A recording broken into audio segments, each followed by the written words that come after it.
News Review. The Fantasy Podcast. News, reviews, and interviews from the world of myth and legend. With your host, Oliver McNeil. Episode 4 of the Fantasy Podcast. Hello, I'm your host, Oliver McNeil. And, wow, it's been an incredible February. We've, this is going to be our 4th episode. I was only planning to do them every couple of weeks, but I'm cramming them in. So, I've got 2 more interviews lined up on Monday. One with the editor of Marvel UK, Brady Webb, and another with a good friend of mine who's a prop maker, and he's an amazing guy called Dan Baines from the Lebanon Circle, and also the Mystic Menagerie podcast, and he creates fairies and he's Fijian mermaids, and he's produced things for Guillermo del Toro and some incredible sort of archaic type props. Anyway, in today's episode, we're going to be introducing Paul Flannery from Knightmare Live. Now, if you're not familiar with Knightmare Live, it was a kids' game show way back in the 80s and very early 90s. He'll explain a little bit better than I can. And, I've got a review. Hey, our very first review. Now, for some reason, they're not appearing on the UK iTunes review rating section, but they are in the USA. So thank you very much, Orange Streak, who says, given us 5 stars, thank you. And he says, I love listening to the podcast with Tom Baker. Lots of great tidbits from Tom's past were discussed. Also, the background music was fantastic. Great job. Thank you very much, Orange Streak. And, we hope to hear from you too. But for the moment, sit back, relax, have a glass of mead, and enjoy this episode's interview. Welcome, Watchers of Illusion, to my castle of confusion. Phase across time with us now, for here is an hour of adventure.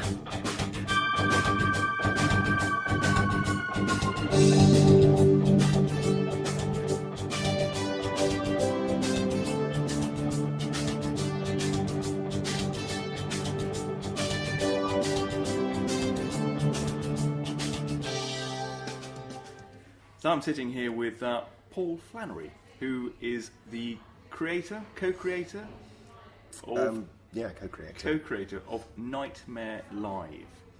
I don't know if you remember the 80s to 94, I think it was, isn't it? That's 89 to 94. Yes. Embedded in my memory now. So for those who are unfamiliar with Knightmare, what was it? It was an interactive fantasy game show of sorts, where teams of friends would guide another member of their team around a green screen dungeon. It's very, very sort of like, it was using the same technology as they used as weather reporters. Yeah. So one team member, a child, let's call it what it is, was wearing a helmet where they couldn't see anything, and they were put inside a green box. And then upon that box was superimposed a dungeon and monsters and characters, and their friends would guide them around through an adventure, picking up items, defeating monsters, and casting magic. And it was really unique at the time, wasn't it? And they had a whole team of, I suppose they were sort of repertory. No, they weren't repertory theatre. Some of them were a mixture of actors of varying talents. A ragtag band of entertainers. And the guy that you're playing, Traegard, the Dungeon Master. Yeah. He was the host of the show, and initially it was sort of ambiguous as to whether he was the good guy or the bad guy. He would sort of help, put you in the dungeon, but whether he was there to help you out or wanted you to win was really quite ambiguous for the first sort of 4 or 5 seasons, and then they introduced a definite bad guy to allow there to be a proper sort of good and bad side. Which, sort of tidied things up, I think. Originally played by, was it Hugo? Hugo Myatt. Have you met Hugo? Yes, several times. He came to my birthday at the weekend. Oh, wow. Which was really great and really weird at the same time. It's like a grown-up version of having someone dressed as Spider-Man come to your birthday party.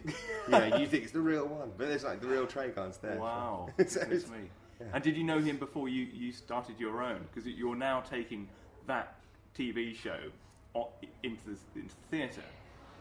No. We met through doing this project in this very pub, in fact. Wow. I had to get in touch with Tim Child, the guy who created Knightmare and who owned Broadsaw Productions, and he very kindly and very generously sort of gave me the stage rights for the show after a pitch in this very pub. So I got to meet Tim and Hugo, and it all went from there.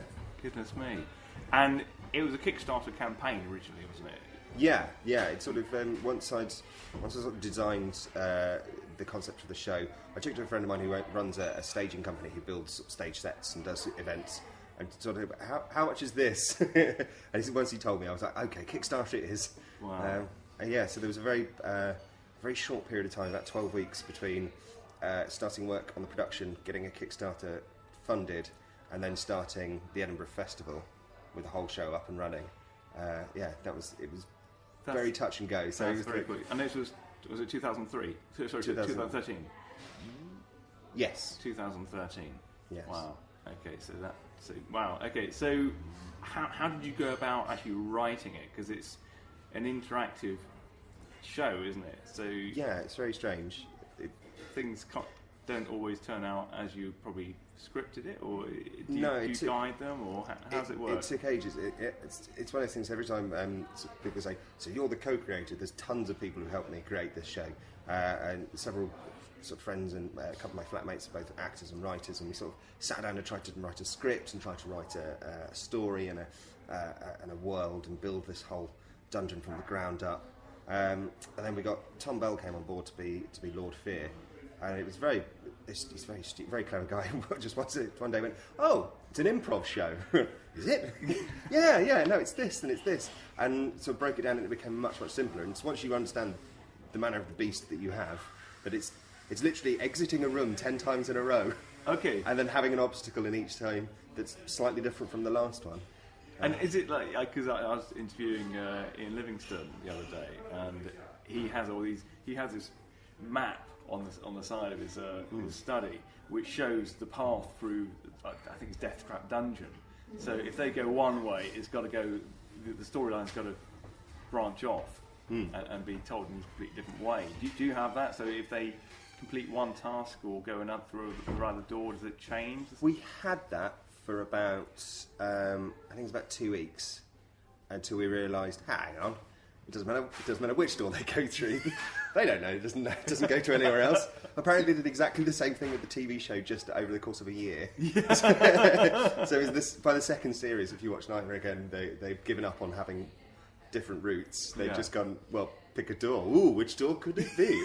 They all go to the same place because it's less writing. It's less for especially back then for Hugo to have to learn an entire dungeon, most of which he wasn't going to use. Yeah. Just too much to go in. So it's just easier to go, we'll do it this way, and let the game become organic. And it becomes a slightly different animal. It's more like a ride dressed up as a game. Yeah. So it still has that element of like, oh, it could be anything, but. And of course, you can create a little arc through the day, the actual story. So we tack on a storyline for the stage show, because obviously it's got to have a denouement it lasts an hour or an hour and a half, and so at the end of it you need to have a sense of sort of satisfaction that something's happened, that you've had, it's a show, not just a recreation of a game. So so we sort of tacked on we've got to write storylines, which is great because it's stuff they couldn't do in the TV show, and have like a real sort of sense of, oh, that never happened, and that's really nice. But yeah, generally it's just like, pick a door. So when they go through the door, do you take them off and then do a set change? Yeah. Or do you have a lighting change? Goblins come on. We have so all the other cast members who aren't Tom or myself dress up like goblins, and they wander around doing the set change and doing. So it looks very much like it has this sort of wonderful property to it that it can't possibly go wrong. The more wrong it goes, yeah. the better it sort of is. You know, we dropped a massive puppet the other day in a show, and there was just a lot of goblins shrugging at each other and pointing, and it, you know, obviously, ideally it wouldn't happen like that, but yeah. We made a good laugh out of it. So what kind of puppets do you have? Like? We've got several. We've got a huge face. It's a wall demon. So it's a huge face, like 8 foot by 5 foot sort of foam face, with eyes that move independently of each other, and a mouth and a voice. And we have a huge dragon and a tiny baby dragon. And is this stuff that you had from the original show, or is this? No. I made the big face, and we commissioned a company called Artifakes, who are a LARPing company, yes. And they made the dragon for me. Wow. So he has to be in every story then, I take it. It sort of does now, yeah. That was because it's in its second year now, so it's the second incarnation of it has the dragon. In the first year we didn't have it. Yeah. It's now the struggle of going, right, so we've got to write another show. What's better than a dragon? Yeah, right. Yeah. A bigger dragon. Yeah, right. You can't. It's pretty big. Wow. And when it first started, where were you performing it? We were in the Gilded Balloon in quite a small room. It's about 120 seats, yeah. And the stage was about 7 meters wide, so it's very cramped. Yeah. It looked very busy, but it sort of just about fit. Obviously, we didn't quite know what we had on our hands, so we spent the month developing it and sort of taking bits out and putting new bits in, and certain ideas that we had at the beginning of changing the rooms sort of got abandoned and got readdressed, and going, actually, it's not. All we have to do is move a table around, or change one thing, and go, oh, it's a whole new room. Yeah. Especially if you pointed it and go, an incredible new setting for us. The magic of theatre. Yeah, exactly. Yeah. Because it's interactive, and because there's no fourth wall. The audience are very much involved. Yeah. It's basic catharsis for them. They're screaming at their television sets all over again. So you can't stop them from. So that you might as well not pretend that there's any sort of. You might as well. I suddenly forgot that someone actually playing in this. So remember the audience. Yeah. So how are they selected? Generally, I find them in the bar just before the show. I find people who come early, I'll just go into the bar and ask for a volunteer. Yeah. Again, a hand will shoot up. And there we go. Yeah, perfect. Come with me. And what happens from that point? Because in the original show, they would appear, you'd introduce them, and then they'd have 3 friends who would help them out. Generally, we'll have a couple of guest comedians guiding them, if possible. Especially in Edinburgh, when there's comedians coming out of every door, you can find them everywhere. Sometimes on the tour, we've had just a group of friends, which has been nice as well. So we'll take the Dungeoneer backstage, and we have to brief everybody. It takes about half an hour to sort of brief them, remind them of the specific bits of the show that you say to people. Oh, do you remember Knightmare? Go, oh yeah, I remember. Yeah, it's fine. You'd hope that they were at the show. And if I was to ask you to spellcast, they go, oh, no, I don't know. So they need to be able to perform certain things, otherwise it won't work. So there's a briefing period, very strange, because everyone's all in costume, and then we stick them backstage, play some really epic music to get the blood pumping, and then push them through the door. And then blind them. Yeah, pretty much. The bus kind of drives itself. It's really strange. It's herding cats. It's like, and then out the door. Next room. It's And is it just one player per performance? Or what if they die horribly, or do you kind of? It's incredibly difficult to die so early on. We've sort of not rigged it, but you get to there are sort of 2 or 3 points where it does become a real game, where you can die for real, and points where the choices you make have an effect on what happens next, which is quite nice. It has that sort of the good and the evil, the moral choice, which is quite nice. We've added in, but for the most part, we have to go. Okay, here's the game. The first few rooms are quite easy. There's the catchphrases you all know, a couple of the things you all heard before, a few in jokes, and as it unfolds, we get to a point of 45-50 minutes ago. Okay, now the safety bars come off. Who knows? Wow, you could die horribly. And you're taking it all over the place at the moment. You've had it in Edinburgh. Did you take it around pubs and things? Did I imagine that, or did you? Yeah. Take it to all kinds of places. No, there was mostly we did a theatre tour in the autumn.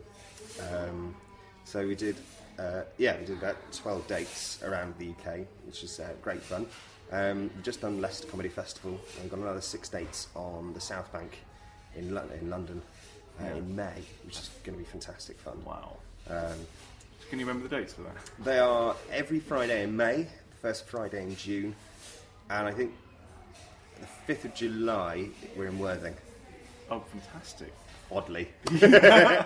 And it's not the same set that you started off with, or is it, have you added bits and pieces and grown it? This is level 2, so it's a whole different show. The first show we had, we had a certain set of rooms and a certain plot, and this is the second year, so it's a different plot, different set of puzzles, different set of puppets. A few things that have to be. It's very strange. You talk to we have a production company who help promote the show, and with the rules of Edinburgh are very much you have to have a different show every year.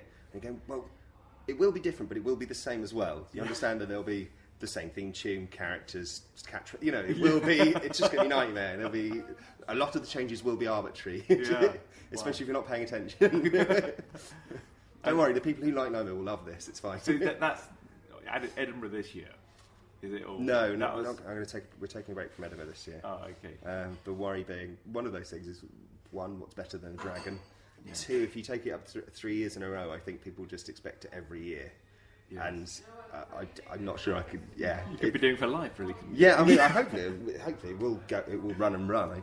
I think it'd be nice. It's nice at the moment. I just need like an extra year to maybe do another show. Because it does take over my life. Yes, yeah. To do another show, write another show, and then probably take 2 shows up to Edinburgh next year, and give it a real breather, give it a real sort of space so that I can write something really good for level 3, to have a really good sort of stab at it, rather than Edinburgh comes around so quickly. You finish it, it's only August, but by November people are hassling me to say they're like, if you want to go up and get a room, then now's the time to book it. It's crazy. So the rest of the year, what are you going to be doing at the end of this year?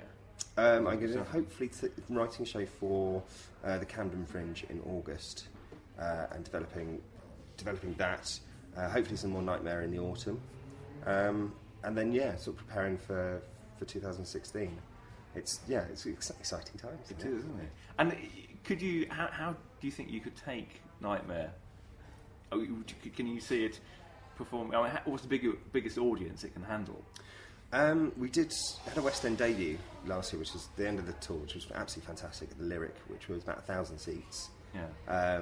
And that was absolutely brilliant. But the set and the sort of production values of it are very much, it's a fringe show. It's not the top West End sort of.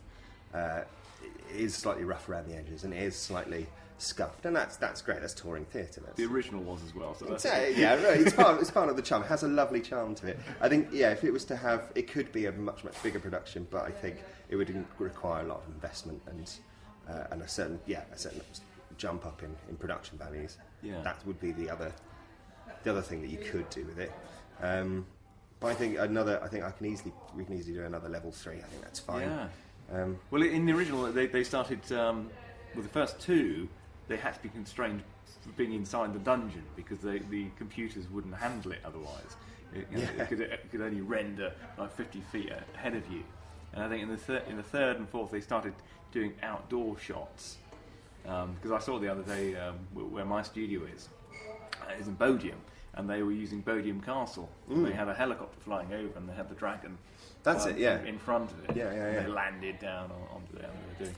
And they had the eye shield, which was it's just kind of we watched that. Let's look at that, and I went, that's yet another prop I'm not going to make, and also having to have the projector of having that it's having the video of someone walking down a path. I don't need that. That's okay, but for the stage show, it's this very sort of low tech Oculus Rift, isn't it? Yeah, very much so. Yeah, exactly. And it was amazing. So obviously you've got Draco. Who are the other characters that appear in the show? We've got Lord Fear, who, correct in I think series 4 or 5. Yes. Originally played by Mark Knight, a very vociferous, very cantankerous bad guy. Perfect, really, really perfect. He was, and still is, really great. We got him to play the live show during a convention last year. That was fun. That was great fun. No, that was very weird having 2 Lord Fears, and so we've got Lord Fear, which is Tom Bell, and that's fantastic. We've got Binky, who is a mute goblin, who's the friendly goblin. So all the goblins are supposed to be evil and generally chase you around, but he's sort of like the one good one. Yeah. And he's sort of training up to be my new assistant, which is the sort of one of the story arcs. We get this all very sort of divorced parents, weak dad thing between myself and Was Binky in the original? No, not at all. He's an entirely new character. That's it. Once you get down to a certain part, the memory sort of starts fading. Go, who else was in it? Yeah. There's a few characters I'd like to do from the original, but we haven't got. But was there a jester? Yes, there was the jester. In the first show, we had him unceremoniously killed. Yeah, I want to kill him already. Think about jesters. He was always sort of slightly, he was very, very enthusiastic. What's really strange is we got to meet lots of the original actors, including Alec Westwood, who played the original Jester, who by his own admission going, he was really annoying. Okay, brilliant. Okay, good. I'm glad you could say that. So that takes the weight off. It was really strange in the first, especially when we were first writing it, going, we must include this, and this, and all of these characters from the lexicon of Knightmare, otherwise people will go, it's not really real. And you go, actually, you only need to have sort of half a dozen things, tick a certain amount of boxes, and the rest you can kind of... I think for me, you nailed it with Traeger, Lord Fear, and the helmet, and the rest is just in your memory, isn't it? Exactly. What it looks like. Yeah. And it does look very cool. You've got nice little flattage, and I saw the spinning wheels of death. Yeah, we have the room of blades. That was really important to do. Originally, they came out horizontally, and I sat down trying to design a way of doing that with the stage. It just was too complicated. Yeah. So we now have them sort of working. They stand up and they. Insider information. People are wearing them, so and they're spinning them and walking across the stage from side to side. Brilliant. They're goblins as well. So even if you do see them, it does look like just goblins are making this thing happen, which is great. It's like in Labyrinth, where the big machine chases them down the cave, and it goes past them, and there's all these little imps peddling. That's brilliant. It's exactly what it should be. And you have obviously the puppets, and you have. You just cast a new cast member as well. Tracy Collins has taken over from Jess Foster Q as our old crone, and Lady Brincator. No, they're both gorgeous. We go, yes, now you have to look the most ugly you've ever looked. Here's one white contact lens. Go for your life. Oh, she's really stoked. They're both absolutely brilliant and have brought their own thing to it, which is, again, one of the benefits of having a sort of improvised show. It's kind of, from my perspective, it's sort of running it, giving a project to an actor and giving a character to them, going, please make your own decisions. This is your room, this is your task, this is what will probably happen, but the rest is yours to fill in the blanks. These are a couple of jokes we know work, but really... help yourself, Now, if I was a venue and I thought I'm going to wait for this to go past. Really busy. God, I don't know. Now, if I was a venue and I thought this would be perfect for my National Trust property or estate, because obviously all our listeners have estates. Of course they do. Yeah. How are they going? Would you perform privately, or can you call up your production company and say, "Look, are you free this week?" Yeah, certainly. I mean, we haven't done so far. I think it's the problem being is logistics. Is that there's 5 actors, a tech, a van full of stuff, and everybody. And we have to pay everybody. So yeah, absolutely. So yeah, but in principle, absolutely. I suppose as the show's gone from the original to where it is now, it's very hard to scale it back to take it around. We say that we did it for festivals because we've been obviously one of the things we couldn't do is go to music festivals, which has been a bit of a shame because we all love music festivals. But last year we got to go to the End of the Road Festival, which is just after Edinburgh. It's like a perfect antidote to a month in Edinburgh. It's out in the fields, it's very low-key, there's not too much walking around. We have a small stage in a forest, so we took none of the set, we just took the helmet, a few costumes, a bunch of props, no puppets, we just had the eyes from the wall. Yeah. So someone stood behind a tree and put the eyes out, and we got everyone to shine their torches on it, and then you do the voice on a microphone away from it. And it just, you create an illusion, and not going to lie, pretty drunk, but an incredible good time. It was about 1,500 people turned up, we had to turn people away. Good God, wow. That's really exciting. We got noise complaints from the neighbours a mile away. Good God. So you did this at night, did you? I headlined it. So people were rushing out from the Flaming Lips. I caught the beginning of the Flaming Lips and, right, we've got to go. Got to go into character. Ran off. People sort of came pouring in from the Flaming Lips, and within 5 minutes they had to lock the gate to this sort of bit of woodland. And you sort of looked up at this embankment. It was a sea of people. Yeah. And we got the 2 tallest people we could find to be a doorway. And we got someone else and stuck them in a goblin mask. And it was absolute shambles, but it was hilarious fun, because it's a festival. So as long as people are joining in and having a laugh, it was great. So we're hopefully taking that to a few other festivals this year and seeing what we can do. Because I'm just thinking myself, because I know the people that run Bodiam Castle. Oh, that would be incredible in that space. An actual castle. Yeah, exactly. With Ideal. actual rooms. I've done a lot of live role playing in the last episodes, live role play, and I know, and I did this thing called Legend Quest last year, but we're using kids. Yeah, little kids. I think the youngest was about 6, and it was with the costume company called Mad Hatters, which is just down the road from me.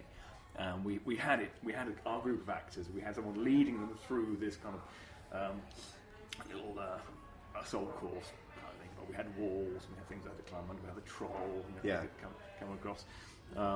And they could dress up as anything they liked. So we had this team of little 6-year-old to 8-year-old princesses, Scooby-Doo, of course, and Batman.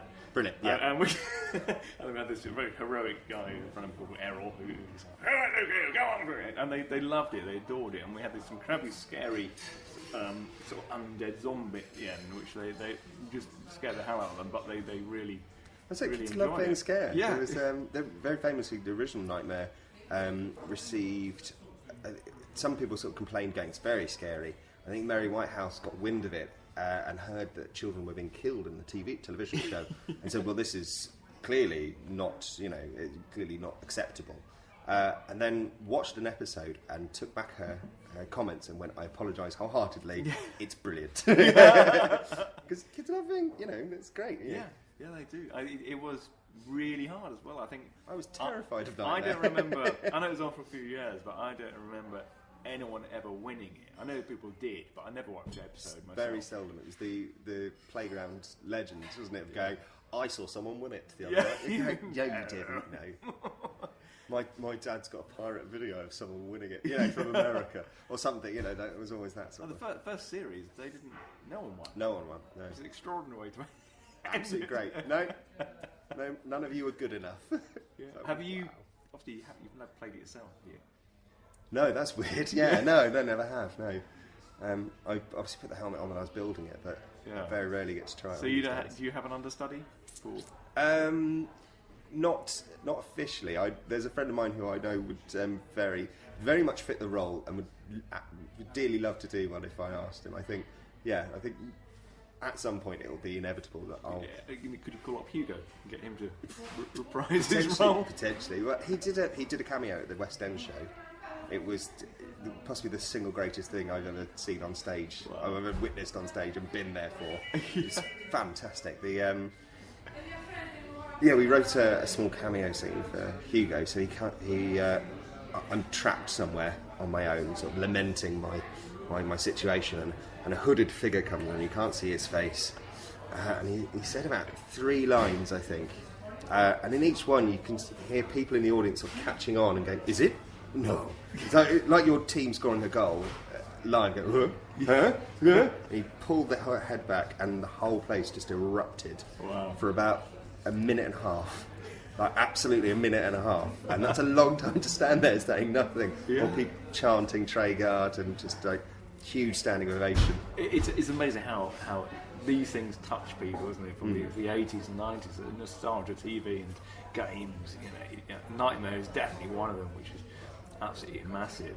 They did a YouTube version, didn't they, in 2013? Yeah, we were there for that. We went to see the filming. So, that's where we picked up half the props that we were lent for the show. I say lent. There were a lot of them were in Tim's shed in his garden. Good. And I've since gone, do you want these back? Oh no, clean out the shed now. Wow. So you've got the original props? I've got some. I've got a shield, a couple of shields, a chest, some scimitars, and a couple other bits, a banner, I think, and a few things. Yeah. Some of the I know where the helmets are, but they were nearly lost to the annals of time. But yeah, they're in safe hands. Put it that way. And do the contestants win anything if they complete the dungeon? In the live version, one, yes. Pride. Well, this is it. At the end, there's the moral choice we spoke about. If they win the quest, it's they're given a moral decision. It's like, well, you can do this and win your quest, or you could do the right thing and sacrifice your quest, which is just great, really, isn't it? So it's win or lose. Every now and again they go, no, I'll win the quest. Thank you very much. And we've written an ending for it, and I, especially during Edinburgh, forgotten it entirely because you just assume most people are just going to do the nice thing. So I waited this long. I've waited 30 years. Yeah. I'm taking the chalice. It's mine. So I'm resolved to just get quite angry about it. Fantastic. Well, thank you very much for your time, Paul. And if you do want to see the show, you've got a website. Certainly have www.knightmarelive.com. Fantastic. Twitter? At knightmarelive.com. Fantastic. I know, got all the good ones. I'm going to be doing a new show, hopefully, for the summer, along very similar lines. It's going to be called the MMORPG Show. Oh, tell us more. It's going to be like a live version of sort of a cross between a little bit Dungeons and Dragons and Pathfinder, but obviously within the space of an hour, a very pared down version of that. Yes. There's going to be a massive D20, and if you know what that is, you'll enjoy this show. I think most of the listeners will know what that is. Can you tell us any more about it? How is it going to be or not? It's going to be very similar. It's going to be a fewer cast members, so I think one or two hander. And so we're going to get people to sort of fill out character cards at the beginning of the show and put them in a pot, and then the gods are going to pick somebody to fulfill the prophecy of the one. Classic RPG stuff. Yeah. And they will go on an expansive open world adventure where they may win or lose or fail or die or do really well. Wow. It is very early. Brilliant. It's in the very early infancy of I'm sort of writing at the moment. Are you doing a Kickstarter for that one, or no? I shouldn't need to. Okay. I'm going to use some of the sort of same props and costumes from Knightmare that we haven't used. Yeah. And just sort of write it. It's all going to be very much more sort of slightly lower key. I'm going to take it up into the free fringe next year. Hopefully. Yeah. That will be there. Sounds really exciting. Okay, well. Once that gets going, we'll meet up again then. There's a big D20 at my house right now, being built. Goodness me. Okay, does that have its own website yet? Or? No, not yet. Okay. Not yet. Yeah, that's all. I need to do that. So what's it going to be called? The MMORPG Show. Okay, that's a long title. It looks short, won't it? I don't know. Maybe it could be a better title. Maybe. Do you think there's another one? I don't know. We'll talk off. Massive multiplayer on stage RPG. That was the sort of idea. Sort of, if we can get as many people as we can involved in a quest at once. Wow. Okay. That sounds really cool. Okay, thank you, Paul. Thanks very much. Cheers. So if you'd like to go and see Paul's show, go to www.knightmarelive.com and it will give you all the dates for where it's appearing. And if you'd like to comment on our section, go to Twitter and say hi, and we'd love to hear from you. But for the moment, until our next show, goodbye! Thank you for listening to the Fantasy Podcast. Don't forget to subscribe. We want to hear from you. Find and follow us on Twitter @TheFantasyPod